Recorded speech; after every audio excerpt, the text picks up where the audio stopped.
Penaklukan Persia, Pertempuran Qadisiyah bagian ketiga. 17 November 636 Masehi, Pertempuran Qadisiyah memasuki hari kedua. Di barisan pasukan Persia, terlihat pemandangan berbeda dengan hari sebelumnya. Unit yang menjadi andalan sebagai pemukul di garis depan, yaitu pasukan gajah, tidak terlihat dalam formasi tempur. Gajah-gajah perang yang selamat dari pertempuran hari pertama mengalami luka-luka cukup parah. Duel kembali menjadi pembuka pertempuran. Jalinus, salah satu komandan kolom Persia, melayangkan tantangan duel. Tulaihah bin Khuwailid, bekas nabi palsu yang kini bertobat, bergegas menerima tantangan Jalinus. Duel berlangsung dengan sengitnya. Pertarungan menyedot perhatian seluruh kontingen. Dalam sebuah kesempatan, Tulaihah menyabetkan pedangnya ke helm Jalinus. Sabetan pedang itu tidak sampai menimbulkan luka, namun Jalinus memilih mundur dari arena duel dan kembali ke pasukannya. Duel masih berlanjut hingga matahari telah meninggi. Ilba bin Jahaz melanjutkan duel melawan seorang perwira Persia. Tidak ada yang selamat dari duel tersebut. Keduanya tewas di medan pertempuran. Begitu halnya dengan duel selanjutnya yang melibatkan Awar bin Utbah dan seorang bangsawan Persia. Keduanya tidak selamat dari arena duel. Di tengah teriknya matahari, pasukan yang dipimpin oleh Al-Qoqoh bin Amr datang dari Syria.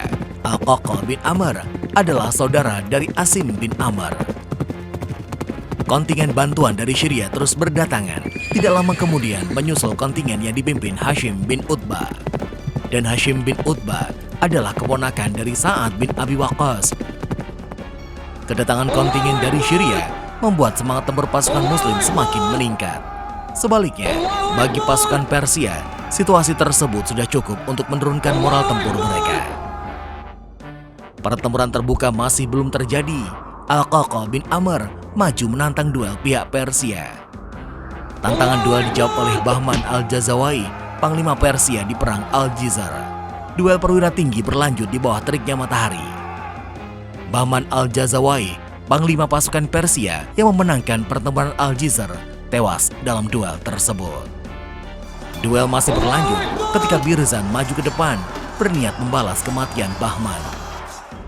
Alih-alih membalas kematian Bahman, Birzan justru tidak selamat dari duel tersebut. Ketika matahari telah di atas kepala, Sa'ad bin Abi Waqqas memerintahkan serangan. Di hari kedua, Persia memilih defensif. Tanpa adanya gajah-gajah perang, pasukan Muslim melancarkan agresivitas total di semua sayapnya. Pertempuran berlangsung brutal. Pasukan Persia yang defensif masih mampu menahan gelombang serangan dari semua sayapnya. Al-Qoqoh kemudian menggunakan taktik dengan menyerang barisan kavaleri Persia. Ketika kavaleri Persia mengalami disorganisasi akibat serangan unit Al-Qoqoh, saat meningkatkan intensitas serangan ke bagian infanteri.